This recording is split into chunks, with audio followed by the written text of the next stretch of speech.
ಗುರುಗಳೇ, ಈಗಾಗಲೇ ಮೊದಲ 6 ರಾಶಿಗಳ ಬಗ್ಗೆ ತಿಳಿಸ್ಕೊಟ್ರಿ, ಇನ್ನುಳಿದ 6 ರಾಶಿಗಳ ಬಗ್ಗೆ ಕೂಡ ತಿಳಿಸ್ಕೊಡಿ. ಇನ್ನು ತುಲಾ ರಾಶಿಯತ್ತ ಗಮನವನ್ನು ಹರಿಸಿದಾಗ, ಯಾರ್ಯಾರು ತುಲಾ ರಾಶಿಯಲ್ಲಿ ಹುಟ್ಟಿರ್ತೀರಿ, ಈ ಒಂದು ವಾರ ರಾಸಾಯನಿಕ ವಸ್ತು ತಯಾರಿಕೆಗೆ ಹೆಚ್ಚಿನದಾದಂತಹ ಒಂದು ಬೇಡಿಕೆಯ ಕಾಲವಾಗಿರುತ್ತೆ ಅಂತ ಹೇಳಬಹುದು. ಇನ್ನು ಗುರಿ ತಲುಪತಕ್ಕಂಥ ಒಂದು ವಿಷಯದಲ್ಲಿ ಅಧಿಕವಾದಂತಹ ಒಂದು ಪರಿಶ್ರಮವನ್ನು ನೀವು ಪಡಬೇಕಾದೀತು ಅಂತ ಹೇಳ್ತಾ, ವೈಯಕ್ತಿಕ ವಿಷಯಗಳಲ್ಲಿ ಮಾತ್ರ ಸ್ವಲ್ಪ ಮಟ್ಟಿಗೆ ಎಚ್ಚರಿಕೆಯನ್ನು ವಹಿಸಿ. ದೋಷದ ಪರಿಹಾರಾರ್ಥವಾಗಿ ಸದ್ಗುರು ಸಾಯಿಬಾಬಾ ದರ್ಶನವನ್ನು ಮಾಡಿ ಬಾಬಾರ ಅನುಗ್ರಹವನ್ನು ಪಡೆದುಕೊಳ್ತಕ್ಕಂಥದ್ರಿಂದ ಶುಭದ ನಿರೀಕ್ಷೆ. ಇನ್ನು ವೃಶ್ಚಿಕ ರಾಶಿಯಲ್ಲಿ ಜನಿಸಿರ್ತಕ್ಕಂಥವರಿಗೆ ಏನೋ ಒಂದು ಹೊಸ ಬೈಕ್ ತೆಗೆದುಕೊಳ್ಬೇಕು, ಕಾರ್ ತೆಗೆದುಕೊಳ್ಬೇಕು, ಈ ರೀತಿಯಂತಹ ಆಲೋಚನೆಗಳಿರತಕ್ಕಂಥವರಿಗೆ ಶುಭದಕರವಾಗಿರಬಹುದು ಆಗಿರುತ್ತೆ. ಇನ್ನು ಅವಿವಾಹಿತರಿಗೆ ವಿವಾಹಾದಿ ಯೋಗದ ಒಂದು ಶುಭ ಫಲ. ಇನ್ನು ಆರೋಗ್ಯದಲ್ಲಿ ಸ್ವಲ್ಪ ಮಟ್ಟಿಗೆ ಏರಿಳಿತಗಳು ಇರುತ್ತೆ. ದೋಷದ ಪರಿಹಾರಾರ್ಥವಾಗಿ ಪ್ರತಿನಿತ್ಯ ಸಾಧ್ಯವಾದಲ್ಲಿ ವಿಷ್ಣು ಸಹಸ್ರನಾಮ ಪಠನ ಮಾತ್ರದಿಂದ ಈ ಒಂದು ವಾರ ಶುಭದ ನಿರೀಕ್ಷೆ ವೃಶ್ಚಿಕ ರಾಶಿಯವರಿಗೆ. ಇನ್ನು ಧನುರಾಶಿಯಲ್ಲಿ ಜನಿಸಿರ್ತಕ್ಕಂಥವರಿಗೆ ಒಂದು ವಾರ ಹಣಕಾಸಿನ ಒಂದು ಸ್ಥಿತಿಗತಿಗಳಲ್ಲಿ ಉತ್ತಮವಾದಂತಹ ಒಂದು ಪರಿಸ್ಥಿತಿಗಳನ್ನು ಕಾಣ್ತೀರಿ, ಉತ್ತಮವಾಗಿರುತ್ತೆ ಅಂತ ಹೇಳಬಹುದು. ಹಣಕಾಸಿನ ಒಂದು ವ್ಯವಹಾರಗಳು. ಇನ್ನು ರಾಜಕೀಯ ವ್ಯಕ್ತಿಗಳಿಗೆ ಪದವಿ ಪ್ರಾಪ್ತಿಯಾಗ್ತಕ್ಕಂಥ ಒಂದು ಶುಭ ಯೋಗ. ಇನ್ನು ಪುಣ್ಯಕ್ಷೇತ್ರ ದರ್ಶನೆಯನ್ನು ಮಾಡ್ತಕ್ಕಂತಹ ಒಂದು ಶುಭ ಫಲಗಳನ್ನು ಕೂಡ ಈ ಒಂದು ರಾಶಿಯವರಿಗೆ ಹೇಳುತ್ತಾ, ದೋಷದ ಪರಿಹಾರಾರ್ಥವಾಗಿ ಸುಬ್ರಹ್ಮಣ್ಯೇಶ್ವರನ ಪ್ರಾರ್ಥನೆಯಿಂದ ಶುಭದ ನಿರೀಕ್ಷೆಯನ್ನು ಪಡಬಹುದು ಧನುರಾಶಿಯವರು. ಇನ್ನು ಮುಂದಿನ ರಾಶಿಯಾಗಿ ಮಕರ ರಾಶಿಯಲ್ಲಿ ಜನಿಸಿರ್ತಕ್ಕಂಥವರಿಗೆ ಈ ಒಂದು ವಾರ ಮಕ್ಕಳ ವಿಷಯದಲ್ಲಿ ಸಂಯಮದಿಂದಿರತಕ್ಕಂಥದ್ದು ಉತ್ತಮ. ಎಲ್ಲೋ ಒಂದು ಸಮಯದಲ್ಲಿ ನಿಮ್ಮ ವಿವೇಚನೆಯು ಕಳೆದು ಹೋದೀತು ಅಥವಾ ನಿಮ್ಮ ಒಂದು ಸಮಾಧಾನ ಕಳೆದು ಹೋಗಿ ಅದರಿಂದ ಬೇರೆ ಇನ್ಯಾವುದೋ ಒಂದು ರೀತಿಯಾದಂತಹ ಒಂದು ತೊಂದರೆಗಳನ್ನು ಮಕ್ಕಳ ವಿಷಯದಲ್ಲಿ ಅನುಭವಿಸಬೇಕಂತಹ ಒಂದು ಸಾಧ್ಯತೆಗಳನ್ನು ಚಿಂತನೆಯನ್ನು ಮಾಡ್ತಾ, ಬೆಂಕಿಯಿಂದಲೂ ಕೂಡ ಸ್ವಲ್ಪ ಮಟ್ಟಿಗೆ ಆಪತ್ತು ವಿಪತ್ತುಗಳು ಉಂಟಾದೀತು, ಜಾಗ್ರತೆ. ಇನ್ನು ಕೃಷಿ ವರ್ಗದವರಿಗೆ ಸಹಾಯಧನವು ದೊರಕತಕ್ಕಂಥ ಒಂದು ಶುಭ ಫಲ. ದೋಷದ ಪರಿಹಾರಾರ್ಥವಾಗಿ ನವಗ್ರಹಗಳ ಪೂಜೆ ಪ್ರಾರ್ಥನಾ ಮಾತ್ರದಿಂದ ಶುಭದ ನಿರೀಕ್ಷೆಗಳನ್ನು ಪಡಬಹುದು ಮಕರ ರಾಶಿಯವರು. ಇನ್ನು ಕುಂಭರಾಶಿಯಲ್ಲಿ ಜನಿಸಿರ್ತಕ್ಕಂಥವರಿಗೆ ಒಂದು ವಾರ ನಿರೀಕ್ಷಿಸಿರ್ತಕ್ಕಂಥ ಒಂದು ಕೆಲಸ ಕಾರ್ಯಗಳು ಪೂರ್ಣಗೊಳ್ಳತಕ್ಕಂಥ ಒಂದು ಶುಭಯೋಗ. ಇನ್ನು ಲೇವಾದೇವಿ ವ್ಯವಹಾರವನ್ನು ಮಾಡ್ತಕ್ಕಂಥವರಿಗೆ, ಬಡ್ಡಿ ವ್ಯವಹಾರ ಅಥವಾ ಫೈನಾನ್ಸ್ ವ್ಯವಹಾರವನ್ನು ಮಾಡ್ತಕ್ಕಂಥವರಿಗೆ ಸ್ವಲ್ಪ ಮಟ್ಟಿಗೆ ನಷ್ಟ ಕಷ್ಟಾದಿಗಳ ಸೂಚನೆ. ಇನ್ನು ಕುಟುಂಬದಲ್ಲಿ ವ್ರತ ಅಪವಾದಕ್ಕೆ ಒಳಗಾಗ್ತಕ್ಕಂಥ ಒಂದು ಫಲಾಫಲಗಳನ್ನು ಕೂಡ ಚಿಂತಿಸ್ತಾ, ದೋಷದ ಪರಿಹಾರಾರ್ಥವಾಗಿ ಶನಿದೇವರ ಪೂಜೆ, ಶನಿ ಪರಮಾತ್ಮ ಆರಾಧನೆಯಿಂದ ಶುಭದ ನಿರೀಕ್ಷೆಗಳನ್ನು ಪಡಬಹುದು. ಇನ್ನು ಕೊನೆಯ ರಾಶಿಯಾಗಿ ಮೀನರಾಶಿಯಲ್ಲಿ ಜನಿಸಿರ್ತಕ್ಕಂಥವರಿಗೆ ಒಂದು ವಾರ ಕಾನೂನು ವಿದ್ಯಾರ್ಥಿಗಳಿಗೆ ವ್ಯಾಸಂಗದಲ್ಲಿ ಪ್ರಗತಿಯ ಒಂದು ಕಾಲವಾಗಿರುತ್ತೆ ಅಂತ ಹೇಳ್ತಾ, ಬಂಗಾರವನ್ನು ಖರೀದಿ ಮಾಡ್ತಕ್ಕಂಥ ಆಲೋಚನೆಗಳಿದ್ದರೆ ಅದು ನಿಮ್ಮ ಜೀವನದಲ್ಲಿ ಸತ್ಯವಾಗುತ್ತೆ. ಇನ್ನು ನೀರಿನ ವ್ಯತ್ಯಾಸದಿಂದ ಸ್ವಲ್ಪ ಮಟ್ಟಿಗೆ ಆರೋಗ್ಯದ ವಿಷಯದಲ್ಲಿ ತೊಂದರೆಗಳಾಗಬಹುದು.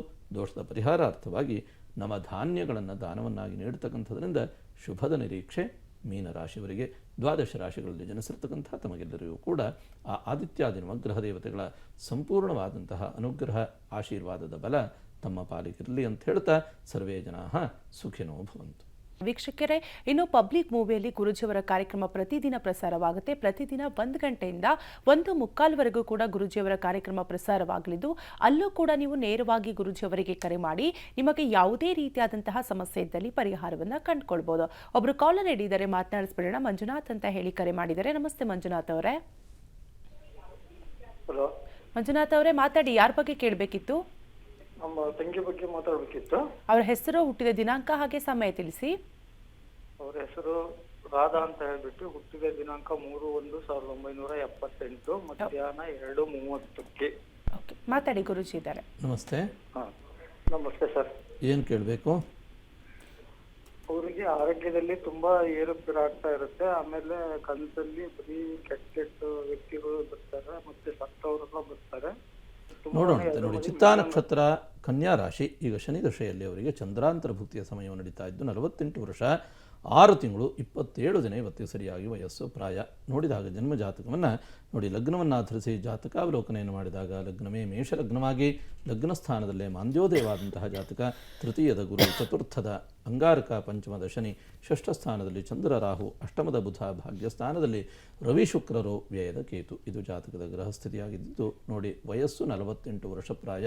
ಆರೋಗ್ಯದಲ್ಲಿಯೂ ಕೂಡ ತುಂಬಾ ಸಮಸ್ಯೆಗಳಾಗ್ತಾ ಇದೆ ಅಂತ ಹೇಳ್ತಾ ಇದ್ದೀರಿ. ಇನ್ನು ದುಸ್ವಪ್ನ, ದುಶ್ಶಕುನಾದಿಗಳು ಗೋಚರಿಸ್ತಾ ಇದೆ. ಸರಿಯಾಗಿ ನಿದ್ರೆಯು ಬರ್ತಾ ಇಲ್ಲ, ನಿದ್ರಾ ಭಂಗವಾಗ್ತಾ ಇದೆ ಅಂತ ಹೇಳ್ತಾ ಇದ್ದೀರಿ. ಹಾಗಿದ್ದರೆ ಇವರ ಜನ್ಮ ಜಾತಕದ ಪ್ರಕಾರವಾಗಿ ಈಗ ನಡೀತಾ ಇರತಕ್ಕಂಥದ್ದೇ ಶನಿ ಮಹರ್ದಶಾ ಕಾಲವಾಗಿ ಶನಿಯು ಜಾತಕದಲ್ಲಿ ಎಲ್ಲಿದ್ದಾನೆ ಅಂತಂದ್ರೆ ನೋಡಿ, ಶನಿಯು ಜಾತಕದಲ್ಲಿ ಪೂರ್ವ ಪುಣ್ಯ ಸ್ಥಾನದಲ್ಲಿ ಪಂಚಮ ಭಾವದಲ್ಲಿ ರವಿಯ ಮನೆಯಲ್ಲೇ ಸಂಚರಿಸ್ತಾ ಇರತಕ್ಕಂಥ ಶನಿಯಾಗಿ 2034ನೇ ಇಸ್ವಿಯವರೆಗೂ ಕೂಡ ಜಾತಕ ರೀತ್ಯ ಶನಿ ಮಹರ್ದಶಾ ಕಾಲವಿದ್ದು ಗೋಚಾರದಲ್ಲಿಯೂ ಕೂಡ ಮಾಂದಿದೋಷ, ಜಾತಕದಲ್ಲಿ ಬಲವಾದಂತಹ ಲಗ್ನ ಮಾಂದಿದೋಷ ಅಳತಕ್ಕಂತಹ ದೋಷವಿದೆ ಅಂತಂದರೆ ನಿಮ್ಮ ಕುಟುಂಬಕ್ಕಿರತಕ್ಕಂತಹ ಪಿತೃದೋಷ ಮತ್ತು ಪ್ರೇತಬಾಧೆ, ಇನ್ನು ಚಂದ್ರ ರಾಹುವಿನ ಯುತಿಯೂ ಇರತಕ್ಕಂಥದ್ರಿಂದ ನಿಮ್ಮ ಕುಟುಂಬದಲ್ಲಿರತಕ್ಕಂತಹ ನಾಗದೋಷಕ್ಕೆ ಪರಿಹಾರವನ್ನು ಮೊದಲಾಗಿ ಮಾಡಿಕೊಳ್ಳಿ. ಇದರಿಂದ ಇವರ ಆರೋಗ್ಯದಲ್ಲಿಯೂ ಕೂಡ ಸುಧಾರಣೆಗಳನ್ನು ಕಾಣ್ತೀರಿ. ತನ್ಮೂಲಕವಾಗಿ ಇವರ ಜೀವನದಲ್ಲಿ ಇರುವಂತಹ ಯಾವುದೇ ರೀತಿಯಂತಹ ಅಮಂಗಳಗಳಿದ್ದರೂ ಆ ಅಮಂಗಳಗಳೆಲ್ಲವೂ ಕೂಡ ದೂರವಾಗಿ ಆರೋಗ್ಯಪೂರ್ಣವಾದಂತಹ ಆಯುಷ್ಯ ಪ್ರಮಾಣವನ್ನು ಬದುಕಿ ಬಾಳುವಂತಹ ಎಲ್ಲ ಯೋಗ ಭಾಗ್ಯಗಳು ಕೂಡ ದೊರಕುತ್ತೆ. ಸಾಧ್ಯವಾದಲ್ಲಿ ಗೋಕರ್ಣಾದಿ ಪುಣ್ಯಕ್ಷೇತ್ರದಲ್ಲಿ ಒಂದು ಮೋಕ್ಷನಾರಾಯಣ ಬಲಿ, ತಿಲಹೋಮ, ಪ್ರಾಯಶ್ಚಿತ್ತಾದಿ ತಿಲಹೋಮ ಮತ್ತು ಪ್ರೇತೋದ್ಧಾರಾದಿ ವಿಧಿ ಸಹಿತವಾಗಿ ಸಾಧ್ಯವಾದಲ್ಲಿ ಆ ನಾಗಪ್ರೇತ ಆದಿ ಬಾಧಾ ನಿವಾರಣಾರ್ಥವಾಗಿ ಒಂದು ನಾಗಶಾಂತಿಯನ್ನು ಕೂಡ ಮಾಡಿಕೊಳ್ಳಿ. ಒಳ್ಳೆಯದಾಗಲಿ.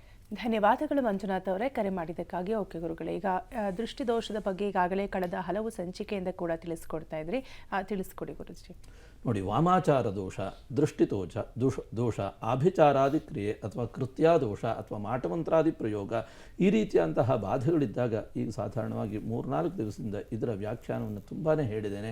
ಅದನ್ನು ಮುಂದುವರಿದ ಭಾಗವಾಗಿ ನೋಡಿ, ಒಂದು ಕುಟುಂಬದಲ್ಲಿ ಈ ರೀತಿಯಂತಹ ಕೃತ್ಯಾದೋಷಗಳು ಇದ್ದಾಗ ಆ ಒಂದು ಕುಟುಂಬದಲ್ಲಿ ಇರತಕ್ಕಂತಹ ಮಕ್ಕಳಿಗೆ ಸಕಾಲದಲ್ಲಿ ಮದುವೆ ಮನೆ ಕಾಲಗಳಾಗೋದಿಲ್ಲ, ಅಥವಾ ಸಂತಾನಾದಿ ವಿಷಯಗಳಲ್ಲಿ ತೊಂದರೆಗಳಾಗುತ್ತೆ, ಅಥವಾ ಒಂದು ಪ್ರೇತ ಬಾಧೆಗಳು ವಿಪರೀತವಾದಾಗ ಪುತ್ರ ಸಂತಾನಾದಿಗಳು ಆಗೋದಿಲ್ಲ, ಅಥವಾ ಸಂತಾನಾದಿಗಳಿಗೆ ಅದು ತೊಂದರೆಯನ್ನು ನೀಡುತ್ತೆ.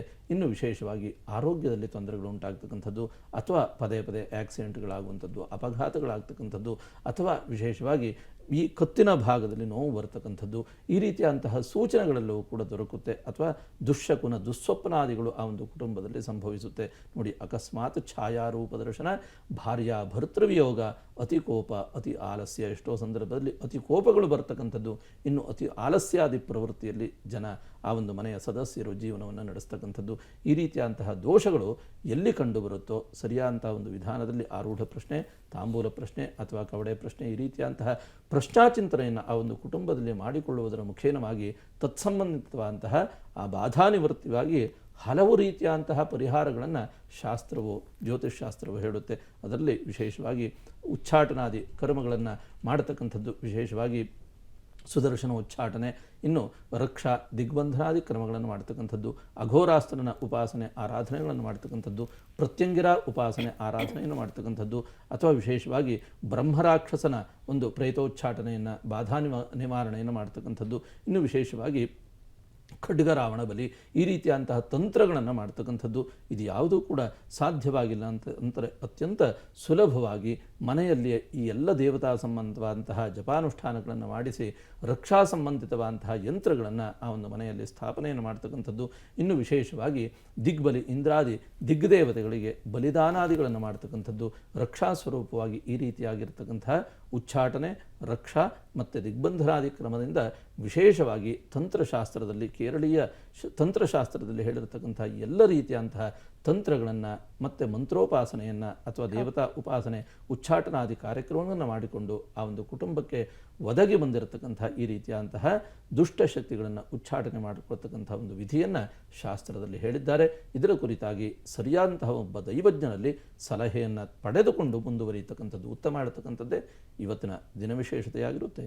ಶುಭವಾಗಿ. ಓಕೆ ಗುರುಗಳೇ, ಇವತ್ತಿನ ಕಾರ್ಯಕ್ರಮದಲ್ಲಿ ಬಹಳಷ್ಟು ವಿಚಾರದ ಬಗ್ಗೆ ವೀಕ್ಷಕರಿಗೆ ಮಾಹಿತಿಯನ್ನು ತಿಳಿಸ್ಕೊಟ್ರಿ. ಧನ್ಯವಾದಗಳು. ನಮಸ್ಕಾರ.